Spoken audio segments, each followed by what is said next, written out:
Starting out today's message with a quote from a book.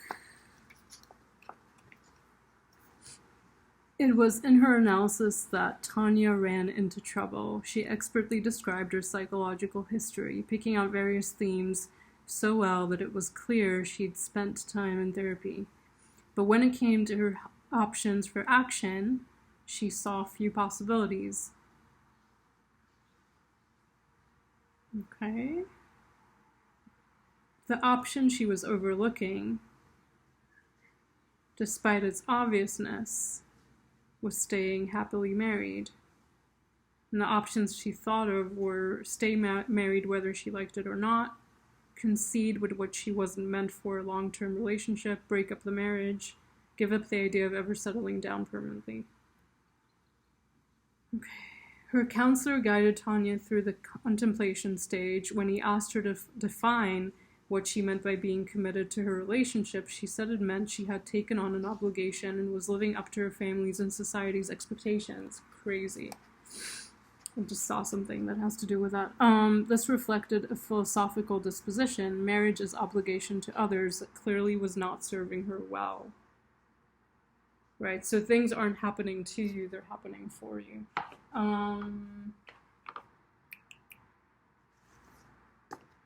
Let me see if I can pull out the card that I was just thinking of, because I saw it.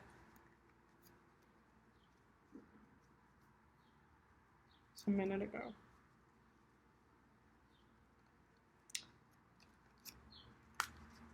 I think this might be the theme of the reading. Being pushed and pulled by others' expectations, swinging wildly at their whim. Who are you? How are you supposed to behave? Who is allowed to make these decisions? Great strength comes from opening up to self. For within us all, there's nothing except the space to be. Growth number 32. Keep getting 5. Mouse teaches that the little details in life are important. Disorder that might be easily overlooked is glaring to mice. A mouse sees the obvious flaws wherever they go, plus they are always discovering new imperfections. Mouse clan people are intense. It's giving me like Virgo. Mercury, Virgo. For the most part, they go about their business silent and unseen. They are highly adaptable and can survive in a variety of habitats.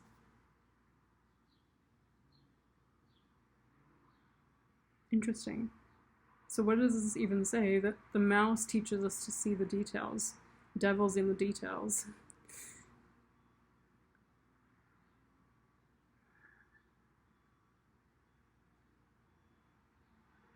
So they're seeing imperfections, they're seeing the flaws. That's very much Virgo. One more. I really don't do this much.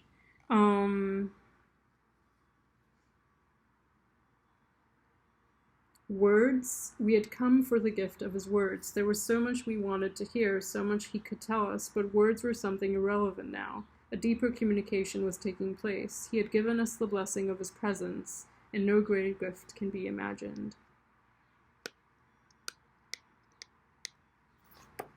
Okay. Cool. Finding now what was hidden deep within, the very essence of your being, stored away until such a time when you're ready to be safely delivered to yourself. Allow this true self to gently surface in love. Growth, number 29. 11, which is a master number, but also 2. Okay. Fullness of life is the Empress card. So stepping into abundance. I welcome abundance and I will pay attention to the guidance I receive. Come back to that in a minute. So there's kind of this emphasis on independence, on walking your own path. So funny because I'm contradicting myself, am I not? Did I not speak about independence being an illusion? But there's, within every statement, you can always see the potential for a different way of looking at things. So within societies that are kind of dependent on one another, what I was saying is that no one lives in a vacuum. Like, everyone is kind of reliant on community, on friendship, on love, on family, on people who are going to employ you and marry you and all of that, right? So that's what I meant by no one's truly independent. But this is independence within that, within those communities, within those family structures, within everything. You find your own, maybe you find your own family or your own kind of soul tribe. But this is working independently on something, career-wise. There's oppression, so there's kind of difficulty that you come up against with this.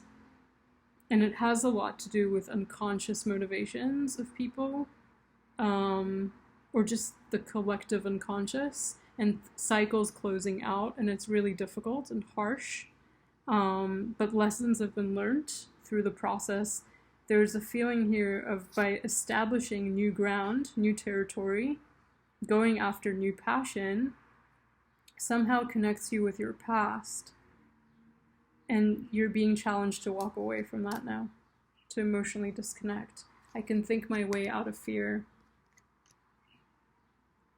How does any of this connect with what we were just talking about? So one of them obviously was being pushed and pulled by others' expectations. So that kind of independence, possibly of thought, just kind of going your own way in terms of being an independent thinker and doing things in your life. First of all, knowing why you're doing things, because I find that so many of us are unconsciously motivated by things that we do and not aware of our own incentive, our own hidden ulterior motives that we hide from ourselves because we're so good at like convincing ourselves that we are who we say we are. Really interesting.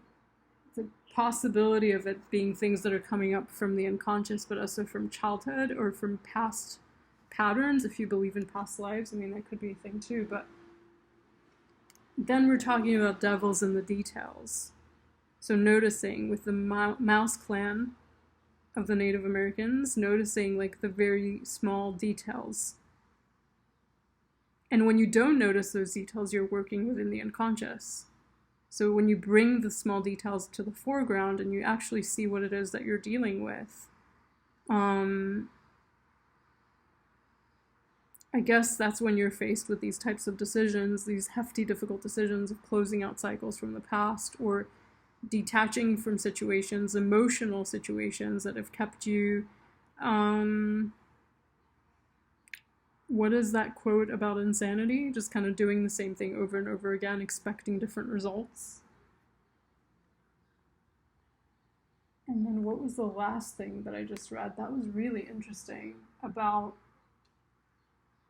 not focusing on words, but rather on presence.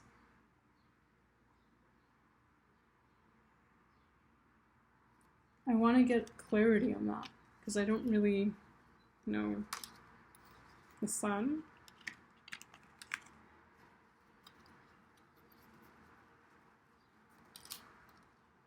Wow, okay, I got hit with it.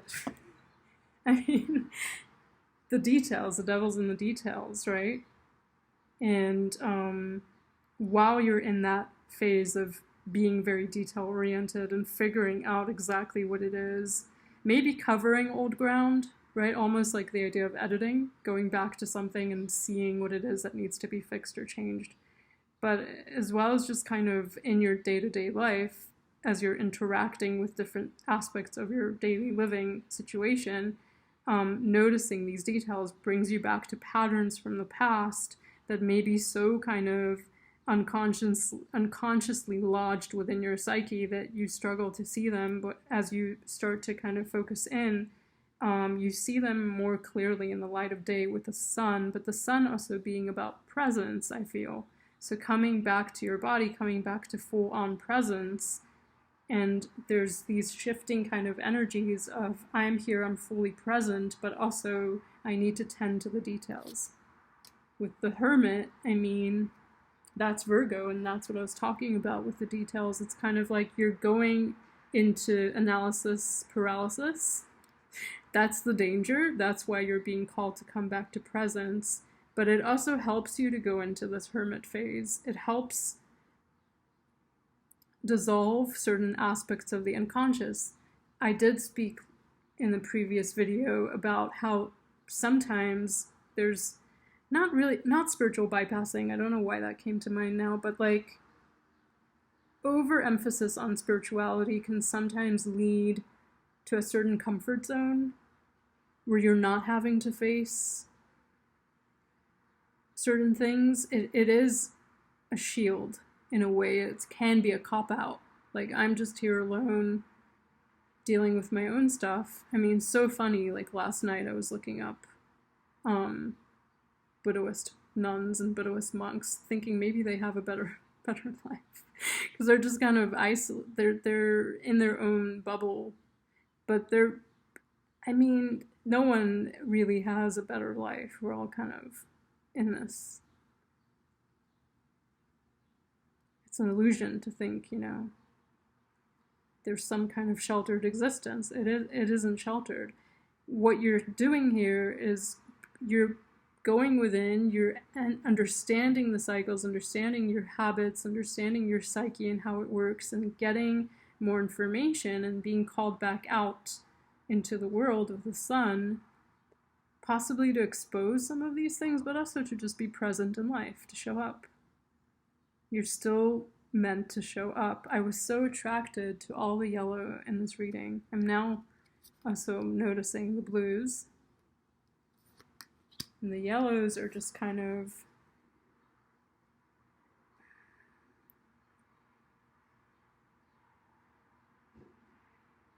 emphasizing a need.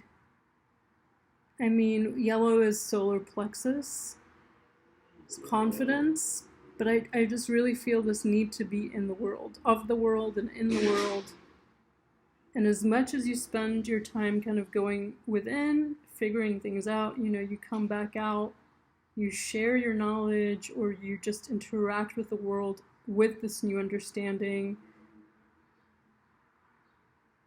not sheltering yourself, not kind of excluding yourself from the dance of life, dancing with the sun. It all comes together.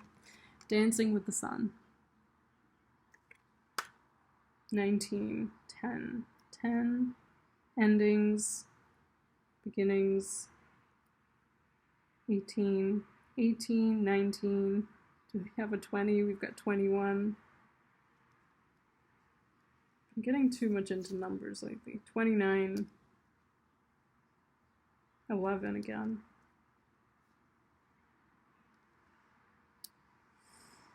Yeah, so that's that. I hope this was helpful in some way to someone. Thanks for watching.